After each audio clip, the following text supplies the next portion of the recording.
When I'm thinking about the perfect travel camera, I'm thinking about a camera that's easy to use, has amazing image quality for both photo and video, all while being extremely lightweight and compact, making it easy to travel with. So today, I'll let you know about 7 of the best travel cameras currently on the market.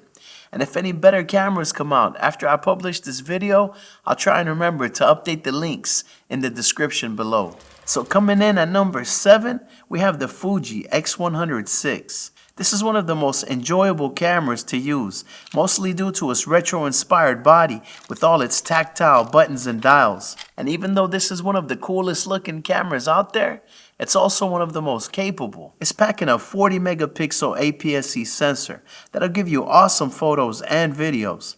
It has a 35mm equivalent fixed lens with an f2 aperture, which will give you that sought after blurry background. It'll also allow you to get some pretty good low light shots. And if you find yourself in overly bright sunlight, not to worry, because it has a built-in ND filter. It's also pretty compact, weighing in at only 521 grams. The in-body image stabilization helps you get sharp photos and stable video, even if you've had too many cups of coffee and have shaky hands like me. Honestly, this camera deserves to be higher up on my list, and I placed it at 7th only because it's always out of stock everywhere.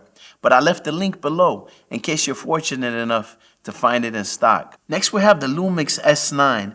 This is a compact camera with a very attractive design.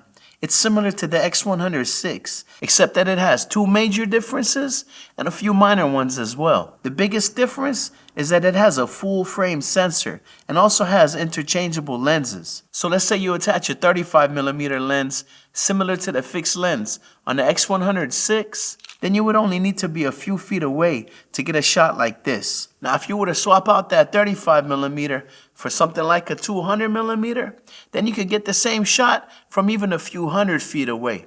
That's the advantage of being able to change lenses. The 24 megapixel CMOS sensor in the S9 is the same one used in the Lumix S5 Mark II, which can shoot cinema quality video and top of the line photos, so image quality isn't a concern with this camera. Another thing that really stands out is the in-body image stabilization. You can walk while recording video and it looks like you were using a gimbal, and you can shoot handheld photos even at slow shutter speeds, and it looks like you were using a tripod. Lumix IBIS is most definitely the best in the industry. Another thing I really like is the fully articulating screen as opposed to the X106's screen, which only tilts. Overall, I think this is a great choice and a nice balance between style, quality, and capability.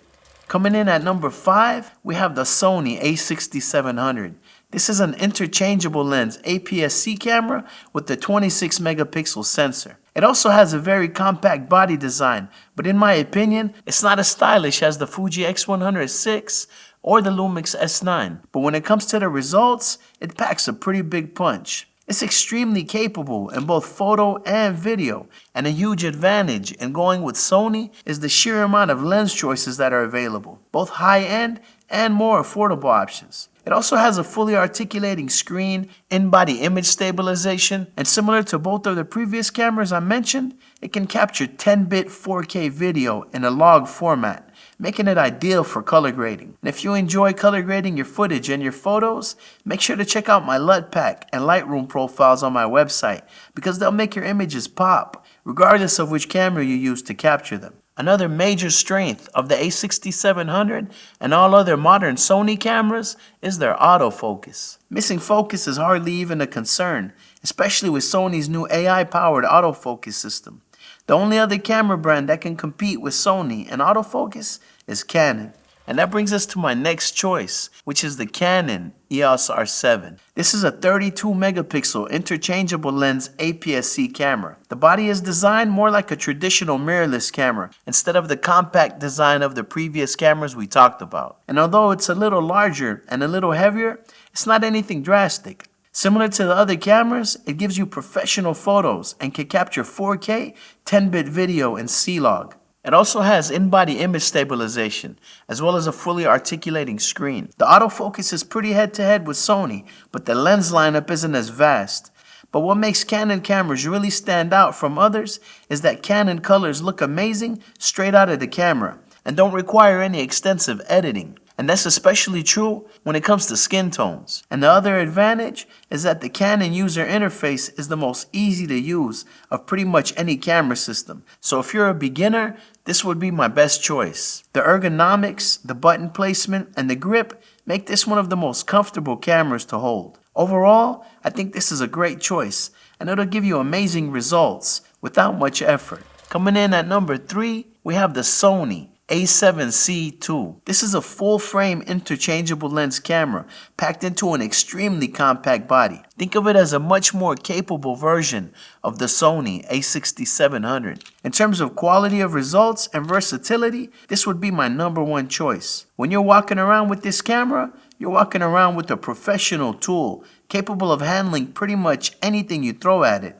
all while keeping a nice travel-friendly profile. Similar to its little brother, the A6700, it also has in-body image stabilization, a fully articulating screen, class-leading autofocus, and insane stills and video capabilities. Now, depending on your taste, this might not be the most stylish camera out there, but when it comes to results, you really can't go wrong with this camera. If you choose the A7C II as your travel partner, you can feel safe knowing that you have a top-of-the-line camera that you'll be happy with for years to come. Now, my next 2 choices might surprise you a bit because the image quality isn't going to be as high as the previously mentioned cameras. That's mostly because they have 1-inch sensors, which are much smaller than the full-frame and APS-C sensors in the previous models. That being said, technology has gotten to a point where the image quality of these much more affordable, lighter, smaller sensor cameras isn't bad by any means. And if your main concern in a travel camera is the size and the weight,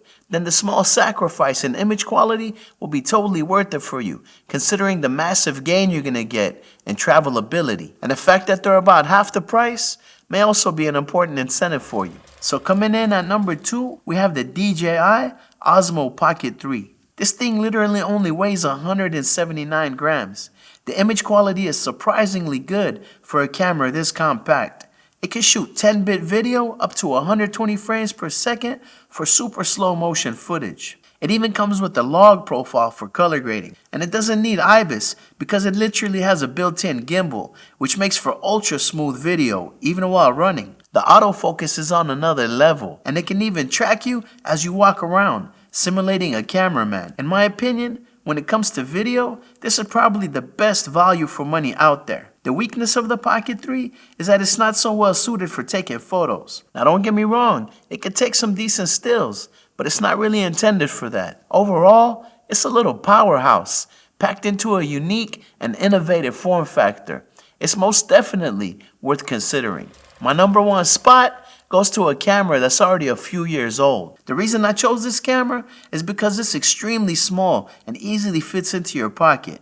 Yet it's extremely powerful for both photos and videos. And in my opinion, this is as close as you can get to a perfect compact travel camera. And it's none other than the Sony RX100 VII. It's packing a 20 megapixel stacked 1-inch CMOS sensor and a fixed 24 to 200 millimeter f2.8 to f4.5 lens. It has a tilt-up screen so you can use it for low-angle shots and also vlogging. It also has a pop-up EVF and a built-in flash. It can shoot 8-bit video in 4K up to 30 frames per second and can shoot up to 960 frames per second in lower resolutions, making it one of the few cameras capable of insane 30 times slow motion. Now make no mistake, the image quality of this camera and the Pocket 3 aren't as high as the first 5 cameras I mentioned. And between the RX100 VII and the Pocket 3, I would choose the Pocket 3 if video was my main thing. But if you're looking for an ultra compact camera in a more traditional form factor that excels at both video and photo, then this is a very compelling choice. As a runner-up, I also want to mention the Canon R50, which is an entry-level interchangeable lens APS-C camera. It's like a little brother to the Canon R7, and it's only about half the price. It's not as compact as the RX100 VII, but it offers very high value at a very affordable price. I'll leave links below to all the cameras I talked about, and regardless of which camera you choose, the results you're going to get are going to have a lot to do with your skills. And that's why I highly recommend you watch this video next, where I give you 5 photography tips that are going to make you better fast. Make sure to smash the like button and subscribe to the channel so you don't miss future videos. I appreciate you watching to the end, and I'll see you in the next one. It's Fulan Creative, and I'm out. Peace.